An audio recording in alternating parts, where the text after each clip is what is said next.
सदर कुल हिंद मजलिस इत्तेहाद अल मुस्लिमीन बैरिस्टर असदुद्दीन ओवैसी साहब, मेरे साथी अरकान असम्बली, सुनने वाले बुजुर्गों, नौजवान साथियों और मेरी इज्जत इमाम पर्दानशीन माँ और बहनों, हज़रात, आज का ये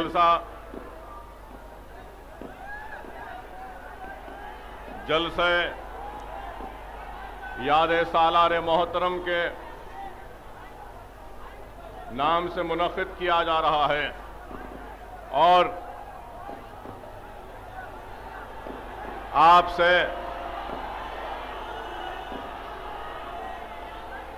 और हम सब से सालार मिल्लत को जुदा होकर 5 बरस गुजर चुके। मजलिस इत्तेहाद अल मुस्लिमीन की अपनी एक तारीख है और मजलिस इत्तेहाद अल मुस्लिमीन की उस तारीख में सालार मोहतरम के खिदमात को सरजमीन दखन के मुसलमान कभी फरामोश नहीं कर सकते। मजलिस इत्तेहाद अल मुस्लिमीन की तारीख तो बहुत पुरानी है और मजलिस इत्तेहाद अल मुस्लिमीन सल्तनत आसिफ जाही के दौर में कायम हुई और मजलिस इत्तेहाद अल मुस्लिमीन पहले बैनुल मुस्लिमीन के नाम से जानी जाती थी, बाद में इत्तेहादुल मुस्लिमीन मजलिस का नाम मजलिस इत्तेहाद अल मुस्लिमीन पड़ा और फिर हिंदुस्तान की आज़ादी के बाद और हिंदुस्तान की आज़ादी से पहले पुलिस एक्शन हुआ सरजमीन दखन पर और पुलिस एक्शन की तबाही और बर्बादी से शायद यहां खड़े नौजवान वाकिफ नहीं। आज मैं मजलिस इत्तेहाद अल मुस्लिमीन की तारीख को बयान करना अपनी जिम्मेदारी व फर्ज समझता हूं कि लोग आज मजलिस इत्तेहाद अल मुस्लिमीन के इस ताकत और इस सजे सजाई डाइस का हिस्सा बनना चाहते हैं, लेकिन एक दौर वो भी था जब न सिर्फ मजलिस इत्तेहाद अल मुस्लिमीन बल्कि सरजमीन दखन से हमारी शिनाख्त को मिटाने के मंसूबे बनाए गए। एक दौर वो भी था जब पुलिस एक्शन के नाम पर हमारी इस्मतें लुटी, हमारी आबरू लुटी, हमारी लहलाती हुई खेतियां उजड़ी, हमारे जगमगाते हुए महलात वीरान हुए, हमारी जागीरें लुटी, हमारा मनसब लुटा, हमारा तख्त लुटा, हमारा ताज लुटा, हमारे हाथ में कुछ नहीं था। अरे लिखने वालों ने यहां तक के लिखा कि पुलिस सेक्शन के नाम पर 1.5 लाख मुसलमानों का कत्लेआम हुआ सरजमीन दखन पर। न सिर्फ हैदराबाद बल्कि हैदराबाद से आगे आप जानते हैं कि बोलारम इलाका है। इस बोलारम के इलाके में पुलिस सेक्शन के एक तारीख रात में 14 लोगों को जिंदा जला दिया गया था। न सिर्फ ये बोलारम बल्कि हम आगे भी बढ़े तो सारा रियासत हैदराबाद, साबिका रियासत हैदराबाद, सरजमीन दखन आग की शोलों में था। इस्मतें लुट रही थीं, आबरू लुट रही थी। कभी बीदर जल रहा था तो कभी शोलापुर जल रहा था, कभी जालना जल रहा था तो कभी भीड़ में इस्मत लुट रही थी, तो कभी औरंगाबाद में तबाही और बर्बादी थी, तो कभी नांदेड़ में मुसलमानों का कत्लेआम हो रहा था। अरे हर जगह पर गुलबर्गा में तबाही और बर्बादी, हर जगह साबक रियासत हैदराबाद में चुन चुन कर मुसलमानों की इज्जतों को लूटा गया, उनकी आबरू को लूटा गया, उनको तबाह ताराज कर दिया गया। और मौलाना अबुल कलाम आजाद ने मुखातिब होते हुए कहा था कि पुलिस सेक्शन एक ऐसा नासूर है जिसको मैं अपने साथ अपने खबर में ले जाऊंगा। ऐसी तबाही और बर्बादी हुई हमारे तख्त व ताज छीन लिए गए, जागीरें छीन ली गई, हमारी मनसबें लुट गईं, हम तबाही और बर्बादी के दहाने पर आ गए। कल तक जो जागीरदार था, सुबह का सूरज निकला और वो उसकी जागीर लुटने के बाद वो रोड पर, फुटपाथ पर आ गया। ऐसी तबाही और बर्बादी थी कि एक बूढ़े बाप के खाने पर नौजवान बेटे की लाश का बोझ डाला गया, तो फिर कई जगहों पे हमारी बस्तियों को लूटा गया, हमारी आबादियों को तबाह बर्बाद कर दिया गया। बहरहाल एक तारीख है, पंडित सुंदरलाल ने अपने रिपोर्ट में भी कहा कि 1.5 लाख मुसलमानों का कत्लेआम हुआ था। अरे आज मौरख का कलम आजाद नहीं है, इसलिए हकीकी तस्वीर सामने नहीं आती और सिर्फ मुसलमानों को जालिम बनाकर बतलाकर पेश किया जाता है। आज से 4 रोज कबल भी फिरका परस एक टीवी चैनल में तारीख हैदराबाद को बताया गया तो सिर्फ और सिर्फ मुसलमानों पर कीचड़ उछाला गया, उनको जालिम बताया गया, उनको, उनके हुकूमत को एक जालिमों की हुकूमत से ताबीर किया गया। अरे मुसलमान जालिम नहीं, मुसलमान हुक्मरानों ने अरे इस सरजमीन दखन को सजाया है, संवारा है। अगर दुनिया से खींच खींच कर लोग अगर हैदराबाद की तरफ आते हैं तो दावत नजारा अगर हैदराबाद को खींच कर लाता है या देता है तो वह 4 मीनार की 4 बुलंदियां देती हैं।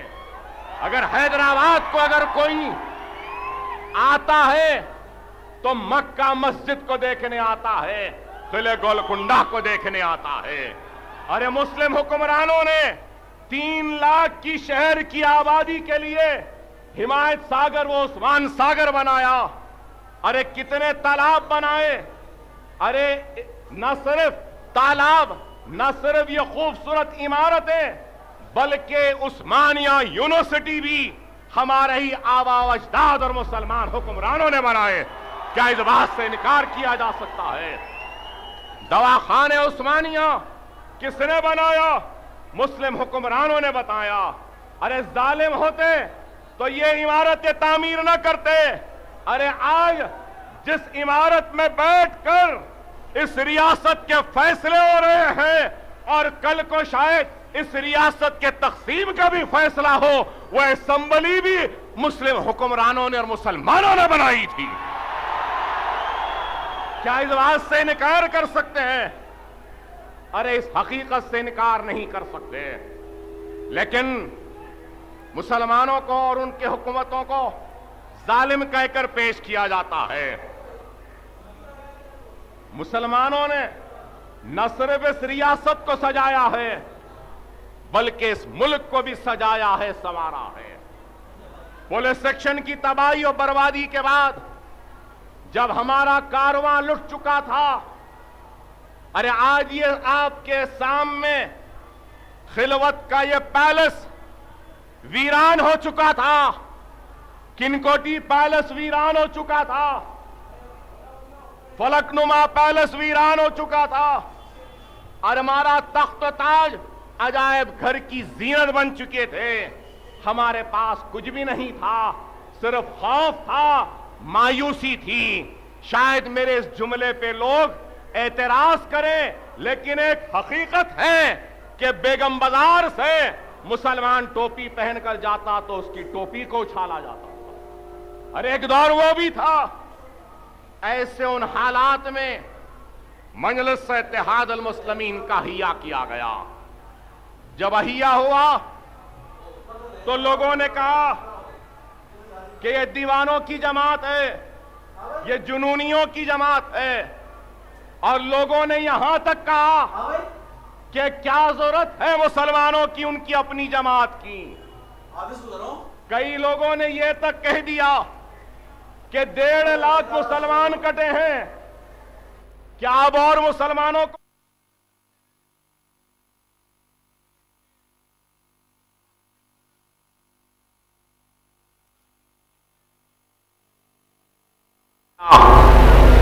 वो जब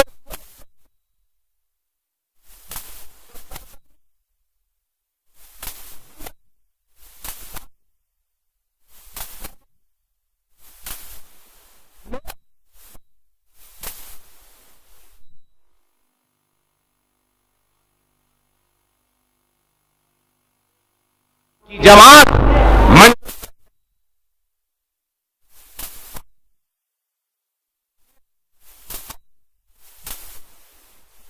आगे बढ़कर आकर कबूल करे, लेकिन हासिम रजवी साहब की आवाज चार मीनार के बुलंद मीनारों से टकराई, खिले गोलकुंडा की मजबूत फसील से टकराई, दबीलपुरे के दरवाजे से टकराई, ये मक्का मस्जिद के दीवारों से टकराई, हर जगह टकरा कर मायूस लौटी। तो रजवी साहब ने कहा कि है, तो अपने खासिदों को भिजाया कि जाओ अब्दुल बात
अब्दुल वाहिद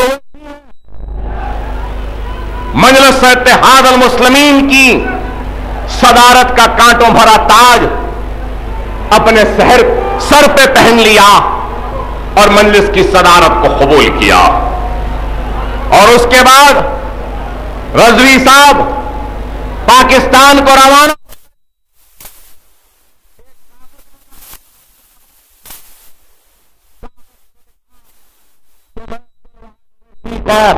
सदर मजलिस इत्तेहाद अल मुस्लिमीन नामजद करता हूं। बाद में अराकीन शूरा से उसकी तौसीक करा दी जाए और पाकिस्तान के लिए रवाना हो जाते हैं। और मजलिस की सदारत ली तो उस वक्त मजलिस के पास तो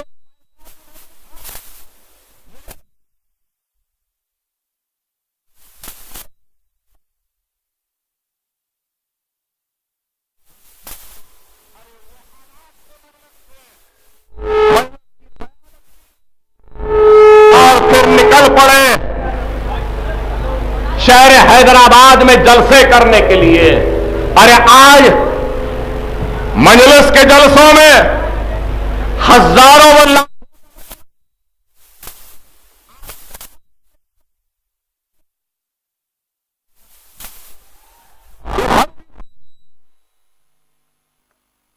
का समंदर है, उधर भी सरों का समंदर है। और घरों में बैठकर सुनने वाली पर्दानशीन मां और बहनों के भी सरों का समंदर है आज। लेकिन वो भी एक वक्त था जब फख्र मिल्लत अलैहिर्रहमा जलसों के लिए निकलते थे तो सुनने वाले कोई नहीं होते थे। खौफ का यह आलम था कि कोई लाइट देने को तैयार नहीं था, कोई स्टेज बनाने को तैयार नहीं था, कोई स्टेज पे बैठने को तैयार नहीं था। अपने घर के दरवाजों वो तनब्बियों वो खिड़कियों में से झांक कर देखते थे। अपने घरों से निकलकर जलसों में बैठकर सुनने की हिम्मत मुसलमानों में नहीं थी। यह खौफ का आलम था, यह खौफ का आलम था। जब अब्दुल वाहिद ओवैसी मुखातिब करते तो सुनने वाला सुल्तान सलाहुद्दीन ओवैसी हुआ करता था।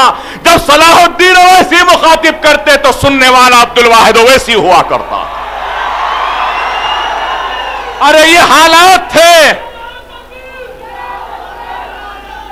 सिर्फ गरीब मुसलमान जब पहला जलसा हुआ तो 2 से 3 लोग थे, दूसरा जलसा हुआ तो फिर 3 लोग, 10-12 जलसे हुए तो 8-10 लोग, 100 जलसे हुए तो 25-30 लोग।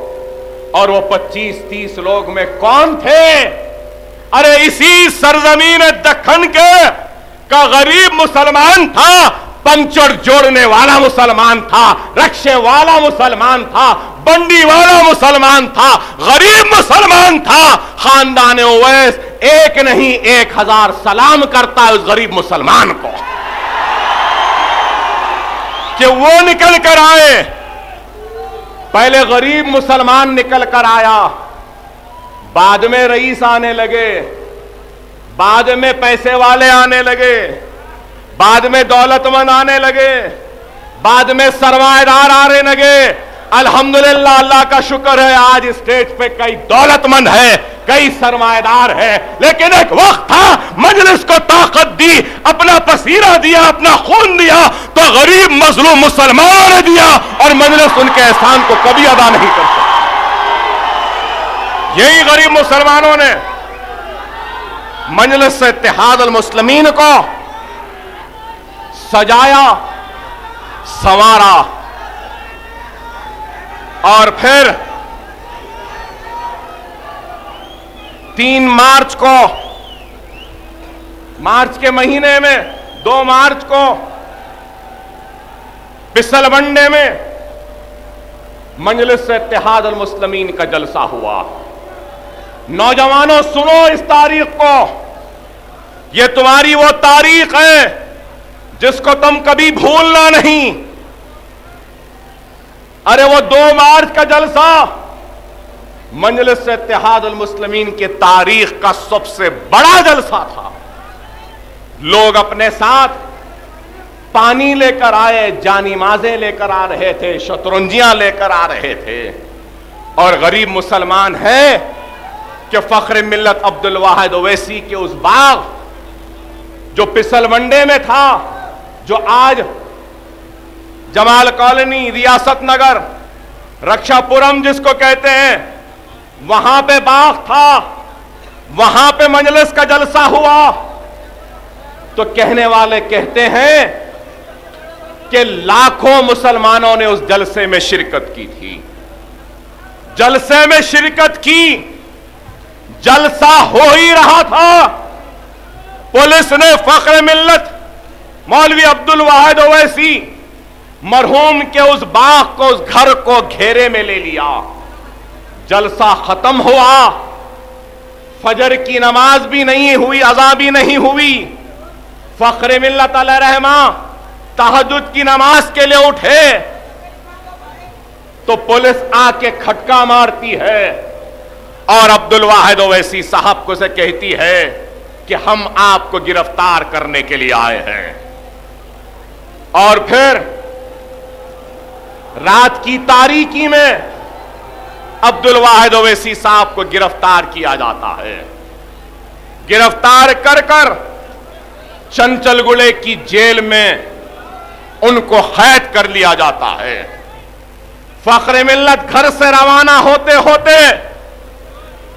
अपने 26 साला नौजवान बेटे को तलब करते हैं और कहते हैं कि सुल्तान सलाहुद्दीन ओवैसी, आज तुम्हारा बाप जेल में जा रहा है, नहीं मालूम कि मैं जेल से जिंदा भी आऊं या नहीं मालूम कि मुझे हुकूमत हिंद हो सकता है कि फांसी पर लटका दे। खैर जो भी हो, इस मिल्लत इस्लामिया और मजलूम मुसलमानों की क़यादत और उनके अज़्म, उनके इरादों की हिफाजत आज तुम्हारे हाथ में सौंपता हूं।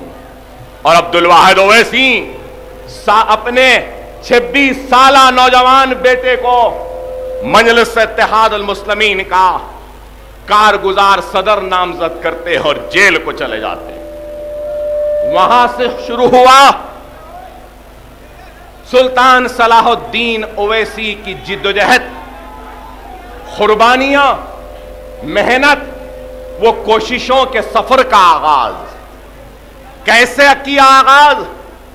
ये आलम था कि आज हम जेल को जाते हैं, अरे हम जेल को गए, मुसीबत हुई, तकलीफ हुई, लेकिन फख्रे मिल्लत को जितनी तकलीफ हुई उतनी तकलीफ तो शायद किसी को नहीं हुई।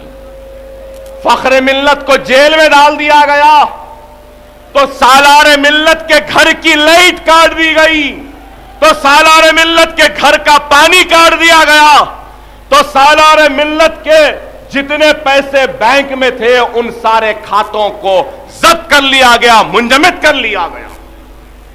ऐसा जुल्म, ऐसा सितम, इतनी मुसीबतें हुई और उन सारी मुसीबतों को झेलते हुए, मुकाबला करते हुए सालारे मिल्लत ने अपनी जिद्दोजहद का आगाज किया। अपनी एक नॉर्टन मोटरसाइकिल थी, नॉर्टन मोटरसाइकिल पे हमारा सालार निकलता था और जहां से भी आवाज आती थी मुसलमान की, जहां से भी मुसलमान पर जुल्म होता था या जहां कहीं भी मुसलमान की बस्तियां जलती थी या फिसाद होता था, तो अपनी नॉर्टन मोटरसाइकिल पे तन्हा ये मर्द मुजाहिद सालारे मिल्लत पहुंच जाता था और अकेले खड़े होके हुकूमतों का, दुश्मनों का मुकाबला करता, अपने सीने को पेश करते हुए मुसलमानों की इज्जतों और इस्मतों, वो घरों की हिफाजत करता। ऐसा मर्द मुजाहिद कि सदियां बीत जाएंगी, 100 साल बीत जाएंगे, लेकिन फिर कभी सालार जैसा कायद ना पैदा, कभी भी पैदा नहीं हो सकता। 1000 अकबर ओवैसी भी एक जगह जमा हो जाए या इस स्टेज पे बैठे हम सब लोग भी एक जगह जमा हो जाए, तो हम सालारे मोहतरम किए बराबर रत्ती के बराबर भी नहीं हो सकते। जो खिदमत उन्होंने की, जो जिद्दोजहद उन्होंने की, जो मुसीबत उन्होंने उठाई, किस तरीके से आगे बढ़े। पहला इंतखाब आया तो मल्लेपल्ली से लड़े, MM हाशम के खिलाफ मुकदमा लड़े। लोग बोले ओवैसी साहब, अब्दुल वाहिद ओवैसी साहब, आप सालार को मल्लेपल्ली से क्यों लड़ा रहे हैं? आप सालार सलाहुद्दीन ओवैसी को पुराने शहर के किसी हल्के से लड़ाइए। तो अब्दुल वाहिद ओवैसी ने कहा, नहीं, सबसे मुश्किल जो सीट है मैं वहां से सलाहुद्दीन ओवैसी को लड़ाना चाहता हूं। और सलाहुद्दीन ओवैसी साहब को मल्लेपल्ली में इंतखाब लड़ना पड़ा। मल्लेपल्ली से रुकने बल्दिया मुंतखब हुए, सियासी सफर का आगाज हुआ। रुकने बल्दिया मुंतखब होने के बाद फिर रुकने असेंबली मुंतखब हुए और रुकने असेंबली मुंतखब हुए एक हल्के से, तो फिर 5 बरस के बाद वो हल्का छोड़ा और दूसरे हल्के को चले गए। फिर दूसरे हल्के से मुंतखब हुए तो तीसरे हल्के को चले गए। तीसरे हलके से मुंतखब हुए तो चौथे हलके को चले गए, और ऐसे ही करते करते मजलिस इत्तेहाद अल मुस्लिमीन के एक मर्तबा एक, बाद में 3, उसके बाद 4 और फिर 5 हुए, और 5 के बाद आज मजलिस के 7 है। और इंशाअल्लाह ताला दुनिया देखेगी कि सिर्फ आंध्र प्रदेश में मजलिस का एमएलए नहीं होगा, महाराष्ट्र, कर्नाटक, यूपी, बिहार में भी मजलिस का एमएलए होगा। दुनिया देखेगी। खैर, इस पे बाद में आऊंगा, इस पे बाद में आऊंगा। मजलिस की ताकत बढ़ती गई। अरे एक वक्त आया कि यही सुल्तान सलाहुद्दीन ओवैसी साहब आंध्र प्रदेश असेंबली के सीनियर रुकने असेंबली बने, और स्पीकर बन के स्पीकर की कुर्सी पर भी फायज थे। और मुझे याद है ये तेलुगु देशम के सदर एनटी रामाराव, उनका तख्ता उलट गया था। नाडेंला भास्कर राव उनकी पार्टी से आए थे। जिस तरीके से चंद्राबाबू नायडू एनटी रामाराव की कुर्सी खींच दिया था ना, बेचारे एनटी रामाराव पे पहले भी हुआ था। भास्कर राव ने कुर्सी खींच ली थी। इंदिरा गांधी ने भास्कर राव को चीफ मिनिस्टर बना दिया था, और स्पीकर सलाहुद्दीन ओवैसी साहब बन गए। ये एनटी रामाराव दिल्ली जाकर बोला, अरे ये सलाहुद्दीन ओवैसी स्पीकर है तो मैं चीफ मिनिस्टर कैसे बन सकता हूं, बताओ अम्मा, बोल के बोला था इंदिरा गांधी।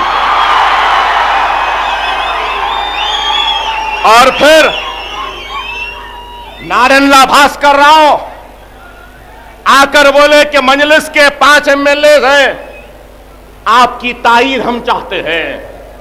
आप आज देखते हैं कि जब भी एमएलए की जरूरत है तो थैलियां थैले नोटों के जाते हैं। पार्लियामेंट में भी गड्डियां पकड़े गए थे, आप देखे होंगे, मनमोहन सिंह की हुकूमत को बचाने के वास्ते गड्डियां पार्लियामेंट में लाके डाले थे। और उस वक्त जब भास्कर राव ने कहा मजलिस की ताईद चाहिए, तो सालार ने कहा कि हम ताईद करेंगे, तुम हमको क्या दोगे? तो नाडेंला भास्कर राव ने कहा आप जो बोले देंगे। सालार ने कहा हमको दौलत नहीं चाहिए, हमको जमीन नहीं चाहिए, हमको जायदाद नहीं चाहिए, हमको गरीब मुसलमानों के लिए एक मेडिकल और इंजीनियरिंग कॉलेज चाहिए, बताओ तुम देते हो क्या? अगर मजलिस मफाद परस्तों की जमात होती तो सलाहुद्दीन ओवैसी कुछ पैसे लेके अपने जेब में डाल ले सकते। मजलिस अगर मफाद परस्तों की जमात होती तो Deccan medical college, engineering college Salar के अपने जाती ट्रस्ट क्या कॉलेजेस होते। लेकिन सालार ने दारुस्सलाम एजुकेशन ट्रस्ट, वो मजलिस इत्तेहाद अल मुस्लिमीन के नाम पर मेडिकल और इंजीनियरिंग कॉलेज का क़याम अमल में लाया। आर्टिकल 30A के तहत 30 अलिफ के तहत कॉलेज को कायम किया। एनटी रामाराव आए, आने के बाद कितना सताए इन कॉलेजेस को खत्म करने के लिए। एनटी रामाराव गए, चिन्ना रेड्डी आए तो वो भी सताए। चिन्ना रेड्डी कौन से वकील को ठहराए? वेस्ट बंगाल के गवर्नर सिद्धार्थ शंकर रे को ठहराते हैं कि मुसलमानों के इस मेडिकल कॉलेज को खत्म कर दो कहकर। अरे यही सालार मिल्लत थे जो सुप्रीम कोर्ट में इस मुकदमे को लड़े। मुझे याद है मैं सालार के साथ बहुत कम उम्री से साथ में रहता था। दिल्ली को गया, याद है मुझे, कड़ाके की सर्दी थी, सालार के घुटनों में दर्द था, पैर में दर्द था, चल नहीं सक रहे थे। सुप्रीम कोर्ट में पेशी है, मियां जाना है कहे मुझे। सुबह फजर को उठाना बोले, 5 बज गए, 6 बज गए, 7 बज रहे थे, तो मैं बेचैन हुआ कि क्यों सालार उठे नहीं, जाकर देखेंगे। मुझे आज भी वो दिन याद है, मैंने देखा है आपके और मेरे सालार को दिल्ली के अपने कमरे में ऐसा रेंगते हुए कि इतना दर्द था कि उठकर खड़े भी नहीं हो सक रहे थे, कि पैर सूजे हुए थे, यूरिक एसिड बढ़ा हुआ था, तड़प रहे थे। मैंने जाकर उठाया, कहा बाबा क्या हाल है? तो बोले मियां बहुत दर्द है। मैंने कहा सो जाइए, तो बोले नहीं, मेडिकल कॉलेज की पेशी है, अगर आज नहीं जाऊंगा तो हमारे मेडिकल कॉलेज का मुकदमा हम हार जाएंगे। अरे उतनी तकलीफ में अपने हाथों से सहारे से उठाया सालार को, गाड़ी में बैठाया, शेरवानी पहने वैसी, और सुप्रीम कोर्ट को गए। जब गए तो हमारा वकील जो था चिन्नारेड्डी ने हमारे वकील को खरीद लिया था और वो खामोश बैठा हुआ था। सालार पहुंचते हैं और कहते हैं कि माय लॉर्ड मैं कुछ कहना चाहता हूं। जज कहने लगा आपके वकील है, आप कौन? तो कहने लगे नहीं, मैं इस दारुस्सलाम एजुकेशन ट्रस्ट का चेयरमैन हूं, मैं कुछ कहना चाहता हूं। वो आगे बढ़ते हैं और कहते हैं कि जज साहब, मैं बहैसियत चेयरमैन व सदर मजलिस मेरे इस वकील को बर्खास्त करता हूं, क्योंकि ये वकील मिल चुका है। आप आइंदा पेशी की तारीख दीजिए, मैं नए वकील के जरिए अपना मुकदमा लड़ूंगा। अरे ये वकील तब्दील होता है, नया वक्त मिलता है, नई वकीलों के टीम से लड़ते हैं और लड़ने के बाद सुप्रीम कोर्ट से मुकदमा जीतते हैं और दक्कन मेडिकल कॉलेज कायम रहता है। और आज भी दक्कन मेडिकल कॉलेज से हजारों बच्चे डॉक्टर्स बन के निकल रहे हैं, हजारों बच्चे। इंजीनियरिंग कॉलेज है, medical college, MBA, MCA, Darussalam bank. आप बताइए, प्रूडेंशियल बैंक डूबा, चारमीनार बैंक डूबा, वासवी बैंक डूबा, आसन जूबी डूबा, सईद भाई अल-फलाह गए, सब गए, दारुस्सलाम बैंक कभी नहीं गया ना डूबा। कई बैंक आए बंद हो गए। अरे इस वजह से कि इस बैंक को कायम सालार मिल्लत ने किया था, तालीमी इदारे, बैंक कायम किए। आज आप जानते हैं कि दक्कन मेडिकल कॉलेज से कितने हजारों बच्चे डॉक्टर बन के निकल गए। 50 बरस में उतने डॉक्टर्स नहीं निकले जितने डॉक्टर्स 25 बरस में मुसलमान डॉक्टर्स दक्कन मेडिकल कॉलेज से निकले। आज दक्कन मेडिकल कॉलेज में सिर्फ MBBS नहीं, पोस्ट ग्रेजुएशन है। पोस्ट ग्रेजुएशन के 150 सीटें हैं। अरे पोस्ट ग्रेजुएशन छोड़ो, अल्हम्दुलिल्लाह आज सालार मोहतरम के इस जलसे में मुझे ऐलान करते हुए मसरत हो रही है कि कल ही हमको इजाजत मिली MBBS के 5 बरस के बाद, 3 बरस पोस्ट ग्रेजुएशन के बाद और 3 बरस सुपर स्पेशलिटी का कोर्स होता है। कार्डियोलॉजी, न्यूरोलॉजी, यूरोलॉजी और प्लास्टिक सर्जरी के सुपर स्पेशलिटी की इजाजत भी मजलिस इत्तेहाद अल मुस्लिमीन और हैदराबाद के मुसलमानों के कॉलेज दक्कन मेडिकल कॉलेज को आया। आपने सुना बड़े ही दिल के बड़े बड़े डॉक्टरों के नाम। बड़े डॉक्टरों में मुसलमान का नाम बड़ा कम ही सुना होगा आपने। इंशाअल्लाह 3 बरस के बाद एक मुसलमान कार्डियोलॉजिस्ट, दिल का डॉक्टर निकलेगा दक्कन मेडिकल कॉलेज से और इंशाअल्लाह ताला उसके बाद सिलसिला जब जारी रहेगा तो कार्डियोलॉजी जो सुपर स्पेशलिटी की इजाजत हमको मिली है हिंदुस्तान में, सारे हिंदुस्तान में अखिलियतों का वाहिद इदारा है जहां पे कार्डियोलॉजी है, कहीं पर भी नहीं। दिमाग क्या, न्यूरो का भी परमिशन मिला। ओवैसी हॉस्पिटल बनाया, असरा हॉस्पिटल, देखिए आपके सामने है कि 1200 बिस्तर का दवाखाना हो चुका असरा दवाखाना। 50 करोड़ रुपया लगा उस पर। ये दवाखाने, ये तालीमी इदारे, ये सब कुछ मजलिस कायम करती गई। तो किसने कायम किया? सालारे मिल्लत की दूर अंदेश क़यादत और आप गरीब मुसलमानों का एतमाद, आपका भरोसा था, जिसकी वजह से ये तालीमी इदारे कायम हुए। और आज भी इल्म की रोशनी से कई घरों को रोशन व मुनव्वर कर रहे हैं। आज मजलिस इत्तेहाद अल मुस्लिमीन काम कर रही है और ये काम हम उसी सिमत में कर रहे हैं जिस सिमत में सालार मोहतरम ने हमको हिदायत दी थी और सालार मोहतरम ने जिस पर हमको चलने की तरगीब व तालीम व तरबियत दी थी। हम सालार के बताए हुए रास्ते से कभी हटने वाले नहीं हैं।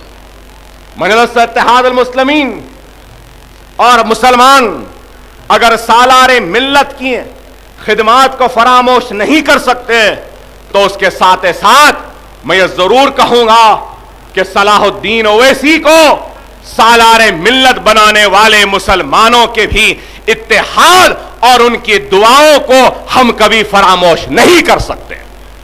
अगर आपकी दुआएं, आपका एतमाद, आपकी वाबस्तगी, आपकी मोहब्बत न होती तो शायद आज मजलिस इत्तेहाद अल मुस्लिमीन, ये मजलिस इत्तेहाद अल मुस्लिमीन न होती। लेकिन मेरे प्यारे मुसलमान भाइयों, अपने इस तारीख को याद रखते हुए इस चीज को भी याद रखो कि आज जिस मुकाम पर हम खड़े हैं, इस मुकाम पे खड़े होने के लिए हमने 50 बरस से तवील अरसे का फासला जो मुसीबतों, मसाइब व मुश्किलात से भरा हुआ था, तय करने के बाद आज यहां पर पहुंचे। बड़े ही जिद्दोजहद के बाद हम आज यहां खड़े हैं। लेकिन मेरे प्यारे मुसलमानों, यह भी एक हकीकत है कि आप देखते हैं कि एक तरफ खिलाफत उस्मानिया का खात्मा हुआ तो दूसरी तरफ सल्तनत आसिफ जाही का खात्मा हुआ। और इस सब के बाद मुसलमान उठा, खड़े हुआ अपने पैरों पर और हालात का मुकाबला करता गया।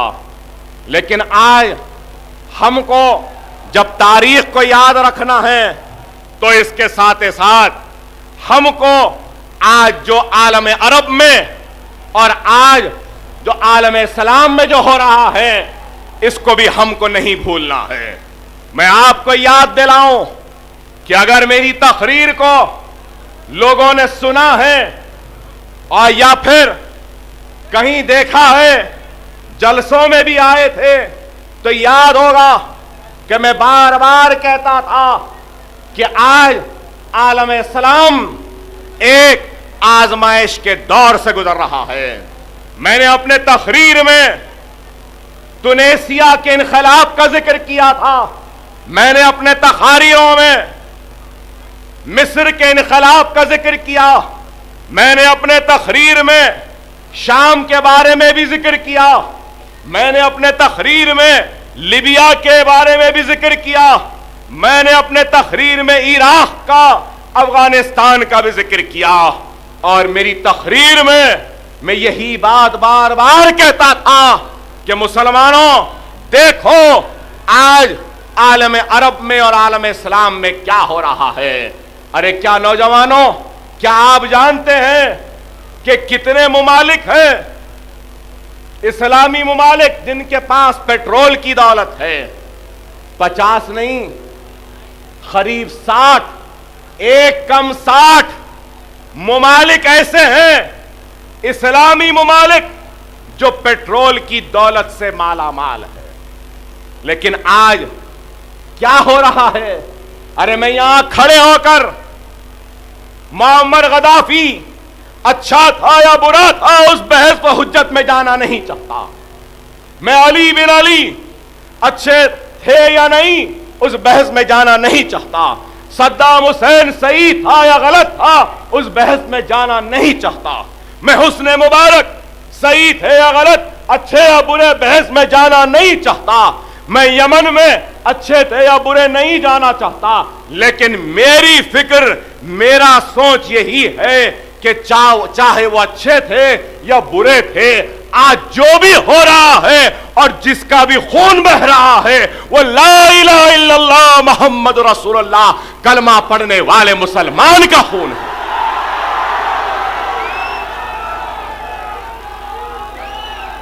गद्दाफी के इख्तिदार का खात्मा हुआ तो क्या लिबिया में सुकून हुआ, अमन आया? नहीं आया। हुस्ने मुबारक के इख्तिदार का खात्मा हुआ, नई हुकूमत आई, इनकलाब आया। अरे जब इनकलाबात आते हैं तो इनकलाबात की कामयाबी अमन पैदा करती है, तरक्की पैदा करती है, गुर्बत का खात्मा करती है, मुफलिसी का खात्मा करती है। क्या हुआ? हुस्ने मुबारक का इख्तिदार गया, बाद में मोरसी का इख्तिदार आया। उनके इख्तिदार के खात्मे के लिए हजारों का खून बहा। मोरसी के इख्तिदार के बाद आज मिस्र में क्या हो रहा है? अरे गौर करो मुसलमानों, अरे मिस्र में आज जो खून बह रहा है वह आपके और मेरे हबीब मोहम्मद मुस्तफा सल्लल्लाहु अलैहि वसल्लम के उम्मती का ही खून है, हमारे भाई का ही खून है। आज मुर्सी की हुकूमत को बेदखल किया गया। क्या बोल के किया गया? कि अवामी ताईद इनके साथ नहीं है। ठीक है, ओबामा अमेरिका के सदर,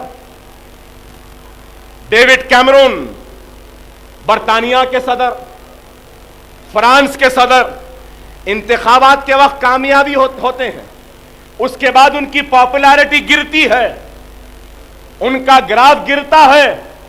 तो जैसा इनका ग्राफ गिरा, क्या उनकी हुकूमत को बर्खास्त कर देते वैसे? अरे आज यहूद और नसारा को दुनिया में जमहूरियत चाहिए तो उनको अपने पसंद की जमहूरियत चाहिए। उनके पसंद की नहीं जमहूरियत नहीं होती तो वो उस हुकूमत को टिकने नहीं देते। उधर फलस्तीन में हमास को मुंतखब किया तो वो जमहूरियत उनको कबूल नहीं। मिस्र में मुर्सी को अवाम ने मुंतखब किया तो वो जमहूरियत कबूल नहीं। अरे क्या हो रहा है मिस्र में? टैंक दबावे, हथियार अमेरिका के हैं, खाना मुसलमान का है और सीना भी मुसलमान का है। अरे अफसोस होता है, अफसोस होता है कि हथियार अमेरिका के, तोप अमेरिका के, गोलियां अमेरिका की, खंदे हमारे और सीने हमारे। और ये सब कुछ क्यों हो रहा है? इस वजह से कि आलम अरब और इस्लाम की ताकत को ये लोग शिकस्त देना चाहते हैं। एक बेचैन दिल, मुस्तरिब दिमाग को सुकून व इत्मीनान मिलता है तो अल्हम्दुलिल्लाह वो इस्लाम में मिलता है। वो सवालात, जिस सवालात का जवाब कहीं पर भी नहीं मिलता है, उस इंसान को उसके सारे सवालात का जवाब कुरान में मिलता है, सरकार के सीरत में मिलती है और इस्लाम और कलमे में मिलता है। यही वजह है कि आज यहूद और नसारा मुसलमानों को आपस में लड़ाने के लिए मुसलमानों को मसलकी, मकतबी और अकायद के झगड़ों में डाल दिया। पाकिस्तान में देखो, इराक में देखो क्या होता है। एक धमाका सुन्नी की मस्जिद में होता है तो दूसरा धमाका शियाओं की मस्जिद में। एक धमाका जलसे सीरतुन नबी पे होता है तो दूसरा धमाका अरबैन के जुलूस में होता है। यही होता गया, मुसलमानों को काटते गए। मैं याद दिलाना चाहता हूं, अगर हैदराबाद के मुसलमानों को याद है, वाल्टा में जलसा हुआ था अफगानिस्तान के हमले के एहतजाज में, शेख यासीन के शहादत पर जलसा हुआ, तो मैंने उस जलसे में कहा था कि अब अफगानिस्तान के बाद शाम का और ईरान की बारी है। आज आप देखिए कि क्या हो रहा है शाम में। सिर्फ रमजान में 2000 मुसलमान शहीद हुए शाम में। 4 दिन पहले लेबनान में क्या हुआ, वहां पे भी धमाका हुआ। अरे आलम अरब में इतना खून बह रहा है। अरे अगर मेरे आज के इस जलसे का अगर कुछ पैगाम है तो यही है कि मुसलमानों, अकायद के झगड़ों में न पड़ो, मसलकी झगड़ों में न पड़ो, मकतबी झगड़ों में न पड़ो। ला इलाहा इल्लल्लाह मोहम्मद रसूलुल्लाह है हमारा कलमा है, बस उस कलमे की बुनियाद पे मुनज़्ज़म हो जाओ। याद रखो, जब यहूद और नसारा का बम गिरता है तो ये देखकर या ये पूछकर नहीं गिरता कि तू शिया है या सुन्नी है। यही सोचकर, यही मंसूबे के साथ गिरता है कि ये ला इलाहा इल्लल्लाह मोहम्मद रसूलुल्लाह कलमा पढ़ने वाला। अरे आज खुदारा मेरे नौजवानों, आज मुझे तकलीफ भी होती है जब हैदराबाद की गलियों से गुजरता हूं तो एक मस्जिद में लिखा होता है मस्जिद अहले हदीस, एक पे लिखा होता है मस्जिद अहले सुन्नत। क्या है मेरे भाई? अरे मस्जिद अल्लाह का घर है, हमारे अल्लाह का घर है। अरे आज अगर कोई दुश्मनाने इस्लाम अगर हमारी मस्जिद को गिराने का मंसूबा बनाता है तो वो ये नहीं देखता ये अहले हदीस का है या अहले सुन्नतुल जमात का है, यही देखता है कि मुसलमानों के अल्लाह का घर है इसलिए गिराता है। खुदा के लिए आज मसाजिदों से अहले हदीस, अहले सुन्नत निकालो, मस्जिद अबू बकर रखो इसका नाम, मस्जिद उस्मान रखो इसका नाम, अहले बैत के नाम पर मसाजिदें रखो, खुलफाए राशिदीन के नाम पर रखो। और जब सब हो जाएगा तो हर नई बनने वाली मस्जिद का नाम बाबरी मस्जिद रख दो और बता दो कि 1000 मस्जिदें बना दो।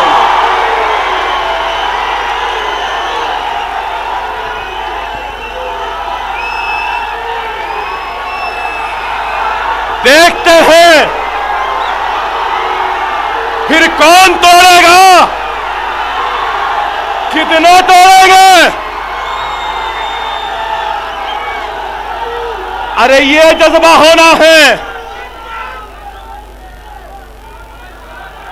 बता दो उनको, तुम अगर एक शहीद करेंगे तो हम एक और मस्जिदें बना देंगे और हय्या अलस सलाह हय्या अलल फलाह की आवाज को बुला देंगे।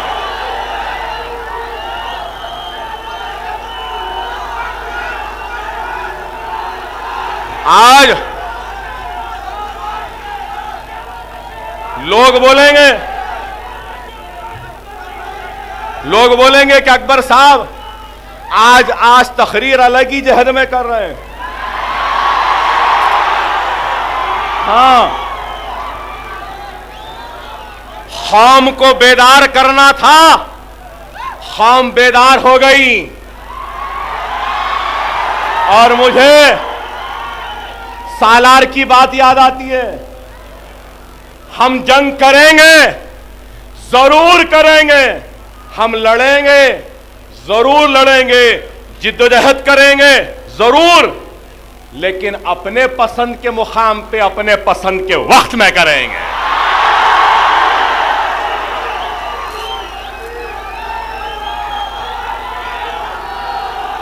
अब कोई समझ ले, क्या अकबर साहब आपका पसंद का मुकाम निजामाबाद निर्मल था क्या?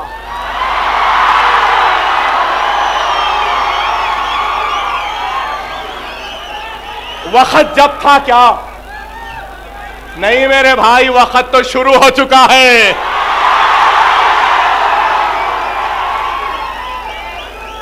इब्तिदाए इश्क है,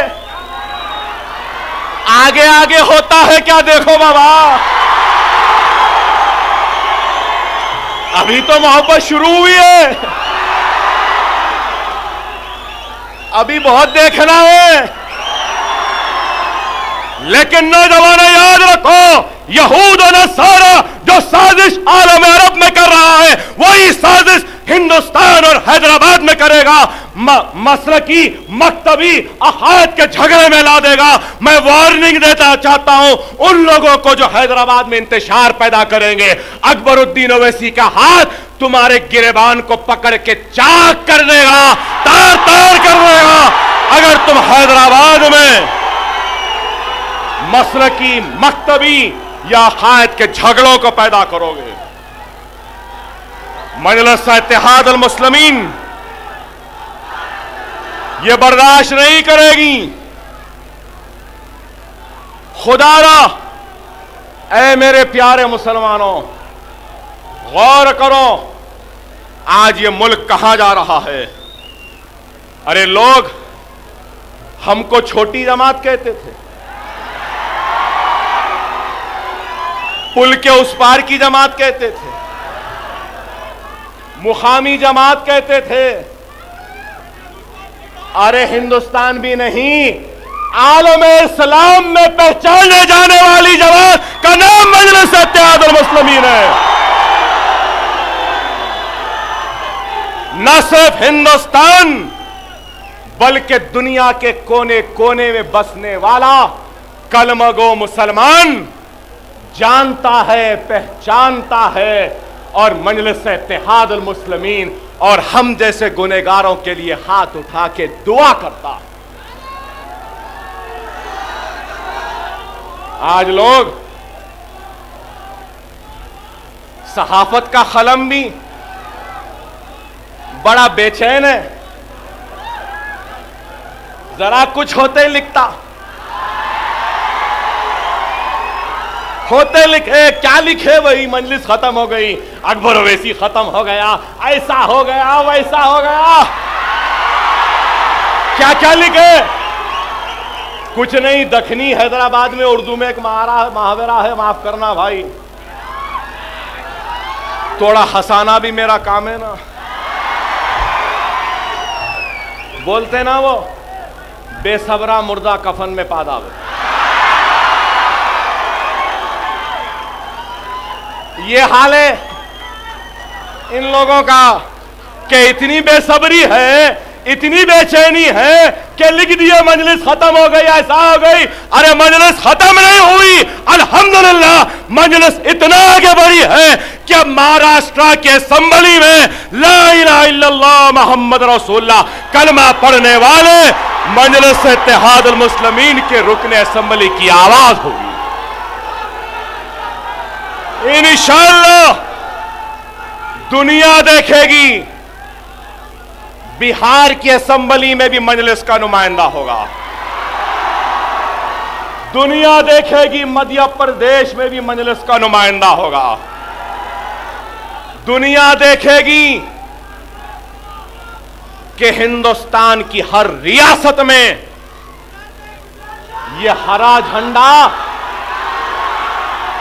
और इसके 7 तारे जाएंगे। मैं जब छोटा था, बहुत छोटा था, सदर साहब को भी याद होगा, फख्र मिल्लत अलैहि रहमा अब्दुल वाहिद ओवैसी, अल्लाह उनकी खबर को नूर से भर दे, मुझसे पूछते थे अकबर आजम मुझसे पूछते थे, अकबर आजम अब आपका लश्कर गुजरात कब कूच करेगा? अल्हम्दुलिल्लाह, जब कमसिन था, बिल्कुल छोटा था, क्या बोलते हो मेरे हैदराबाद के गय्यूर मुसलमानों, कब चलना है गुजरात?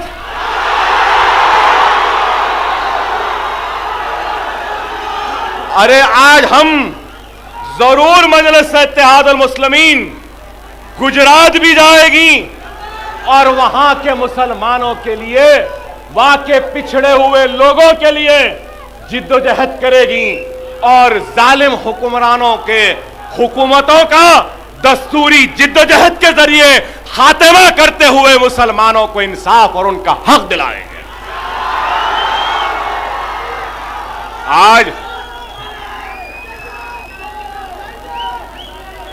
आज हमको और आपको मुनज़्ज़म मुत्तहिद होना होगा। सदर साहब ने कहा कि मोदी का जवाब देंगे।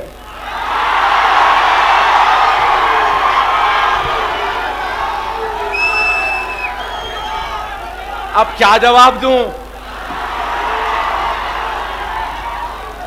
जवाब देने से पहले बड़े अदब में आया, बड़े कायदे में आया, बड़ा खामोश चला गया। अब क्या जवाब दूं? बड़े अदब कायदे में आए। अल्हम्दुलिल्लाह, लोग बोले मजलिस की क्या ताकत है। अरे दुनिया हिंदुस्तान में घूमता रहा, कहीं बुरखा बोला, कहीं फुला बोला, सब बोला, यहां पे कुछ नहीं बोले। क्यों? यहां के मुसलमानों की वजह से, मजलिस की वजह से, आपके इत्तेहाद की वजह से, हमारे जिंदा ईमान के खौफ का नतीजा है कि अदब में आए, बड़े कायदे से चले गए। अरे ये हमारी जमात की ताकत है, आपके इत्तेहाद की ताकत है। उनको मालूम बेअदब लोगों के साथ कैसा इस्तेकबाल करते, मालूम ये लोगों को। तस्लीमा नसरीन का कैसा अच्छा करे हम। हुआ बेअदबों को अदब सिखाना हमारा काम है। और अगर आज आप पर, हमारी, आप पर, मुझ पर और हम सब पर बहुत बड़ी जिम्मेदारी है, बहुत बड़ी जिम्मेदारी है कि आपको, हमको मुनज़्ज़म होना होगा, मुत्तहिद होना होगा। मेरे प्यारे मुसलमानों, मैंने आप लोगों से कहा और पूछा कि कब जाना है गुजरात को, तो क्यों? अरे मेरे भाई, अगर आप हमारे हैदराबाद के मुनाफिकीन को अगर आप देख लेंगे तो आपकी जरूरत नहीं है, ये अकबर ओवैसी तना काफी आ जाएगा, गुजरात में मुकाबला करेगा। लेकिन अगर आज सारा हिंदुस्तान एक उम्मीद के साथ अगर देखता है तो हैदराबाद के मुसलमानों की तरफ देख रहा है। अगर आज गुजरात की लुटी हुई इस्मतों व आबरों वाली मां और बहनें अपने लुटे हुई इस्मत व आबरू के लिए आवाज उठाने के लिए अगर किसी की तरफ देख रहे हैं तो हैदराबाद के मुसलमानों, वो तुम्हारी तरफ देख रहा है। अगर गुजरात का यतीम बच्चा शफकत का हाथ के लिए मुंतजर है तो हैदराबाद के मुसलमानों की तरफ देखकर, अगर आज गुजरात की जलती हुई बस्तियां अगर अपने उस आग की गर्मी को बुझाने की उम्मीद लगाए देख रहे हैं तो वह हैदराबाद की तरफ है। अरे आज सारा हिंदुस्तान अगर देख रहा है उम्मीद के तरफ तो वह हैदराबाद की तरफ देख रहा है। अरे आज न सिर्फ मुझ पर बल्कि आप सब पर भी बहुत बड़ी जिम्मेदारी है, और वो जिम्मेदारी यह है कि मजलिस से कहें कि हैदराबाद को हम देख लेंगे, अब आप हिंदुस्तानी मुसलमानों के लिए उनकी आवाज बनने के लिए आगे बढ़िए, ये आपको कहना। आज मैं जितना भी अल्लाह का शुक्र अदा करूं कम होगा, जितना भी अल्लाह का शुक्र अदा करूं कम होगा कि गोलियां लगी, जरब लगे, जख्मी हो गया, 6 महीने बिस्तर पे लेटा रहा, उठ नहीं सकता था, करवट नहीं ले सकता था, सुबह में उठा तो पेट के टाके कभी खुल जाते थे, ये सर में सुराख हो गए थे, पैर में इतनी तकलीफ, इतनी मुसीबत, इन सब का मुकाबला करते हुए उठा, खड़ा हुआ, अरे आज जिंदा हो तो हैदराबाद के मुसलमानों के दुआओं का नतीजा है। अगर आपकी दुआ ना होती तो शायद मैं आज जिंदा ना होता। मैं हैदराबाद के मुसलमानों के एहसान का बदला अदा नहीं कर सकता। चिलचिलाती हुई धूप में ओवैसी हॉस्पिटल में खड़े रहे, बाद में 8-8, 10-10 दिन तक केयर हॉस्पिटल में खड़े रहे, नमाजें रख करते रहे, रोजा रखते रहे, दुआ करते रहे। कोई सऊदी अरब में था, दुआ कर रहा था, कोई नजफ में था, दुआ कर रहा था, कोई करबला में था, दुआ कर रहा था, कोई गुलबर्गा में था तो बंदा नवाज सरकार के दरबार में दुआ कर रहा था, कोई अजमेर में था तो गरीब नवाज सरकार की दरबार में दुआ कर रहा था, तो कोई दिल्ली में था तो निजामुद्दीन औलिया की बारगाह में जाके दुआ कर रहा था। अरे हर मुसलमान ने मेरे लिए दुआ की, और वही दुआओं का नतीजा है कि अल्लाह ने बता दिया कि मारने वाले से बड़ा बचाने वाला होता है।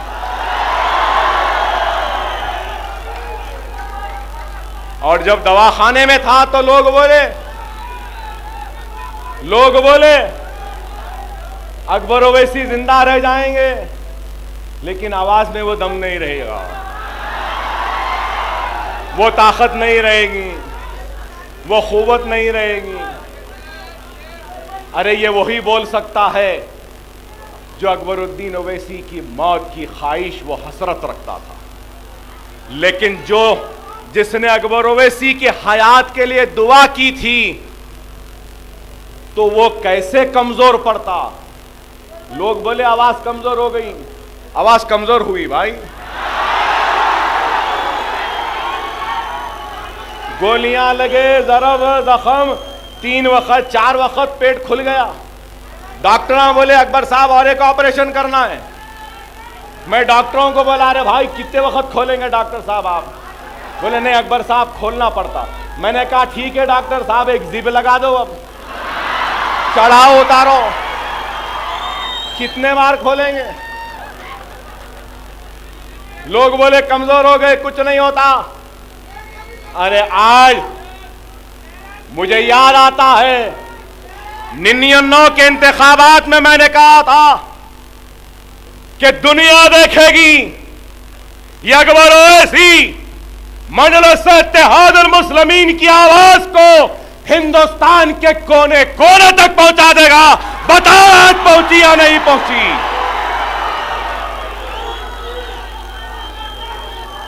आज अल्हम्दुलिल्लाह मैं अगर हैदराबाद के मुसलमानों का ममनून मशकूर हूं तो मैं हिंदुस्तान के मुसलमानों का भी ममनून हूं, मशकूर हूं। रोजाना मुझे करीब 800 या 1000 टेलीफोन आते हैं। कोई मध्य प्रदेश से, कोई राजस्थान से, कोई गुजरात से, कोई अहमदाबाद से, कोई मध्य प्रदेश से, कोई दिल्ली से। अरे कितना नाम कहूं। और मैं मेरा ईमानी फर्ज समझता हूं कि इन सारे मुसलमानों ने राजस्थान के हो, यूपी के हो, मध्य प्रदेश के हो, दिल्ली के हो, महाराष्ट्र के हो, कर्नाटक के हो, आसाम के हो, बिहार के हो, बंगाल के हो, कहीं के भी हो, सब ने मुझसे कहा कि अकबर भाई आप जब गिरफ्तार हुए तो हमारी जात से जो मुमकिन हमने हाथ उठाकर दुआ की।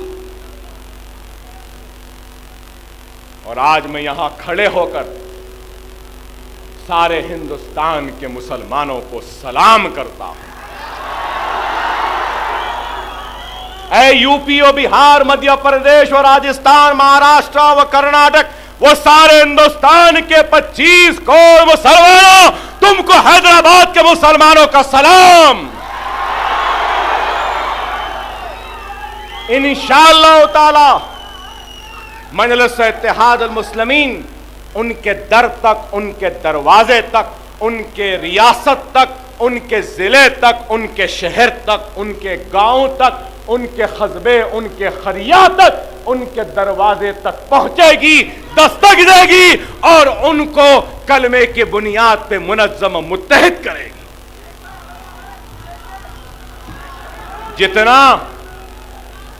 जितना उनको उनके दिलों में ख्वाहिश है अकबर ओवैसी को सुनने की, तो अकबर ओवैसी के भी दिल में उनको उससे ज्यादा सुनाने की तड़प, वो ख्वाहिश और मोहब्बत है।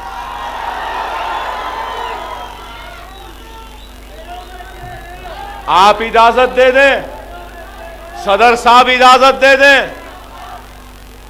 तो अकबरुद्दीन ओवैसी औरंगजेब रहमतुल्लाह अलैह की तरह बरसों बरसों तक घोड़े की पीठ पर बैठकर जो हिंदुस्तान को फतेह करते हुए आगे बढ़ते गए थे, अगर आप और सदर इजाजत दे दें तो अकबरुद्दीन ओवैसी चाहे 10 बरस लग जाए हैदराबाद को लौट कर नहीं आएगा जब तक के हिंदुस्तान के मुसलमानों के दिलों को फतेह नहीं कर लेता, उनके दिलों को जीत नहीं ले लेता।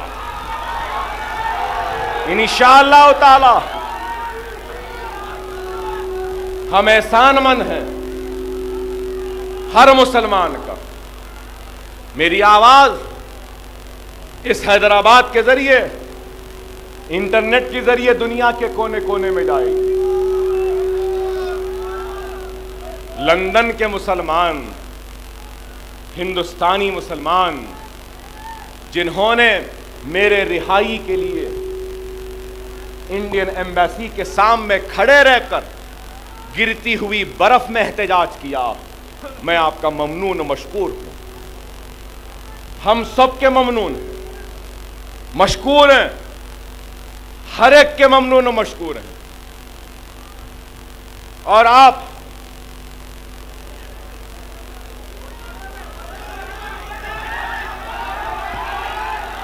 सबसे यही दरख्वास्त करता हूं कि लंदन, अमेरिका, सारी दुनिया में जहां जहां पर भी हिंदुस्तानी मुसलमान हैं, उन सब का मैं शुक्रिया अदा करता हूं और उनको इस बात का यकीन दिलाता हूं कि मजलिस इत्तेहाद मुस्लिमीन और अकबर ओवैसी आपके इस उम्मीद पे खरा उतरेगा, कामयाब उतरेगा और कभी आपको मायूस नहीं करेगा। आज अगर लोग समझ रहे हैं कि मुकदमात डाल देंगे, जेल में डाल देंगे, तो मजलिस कमजोर हो जाएगी।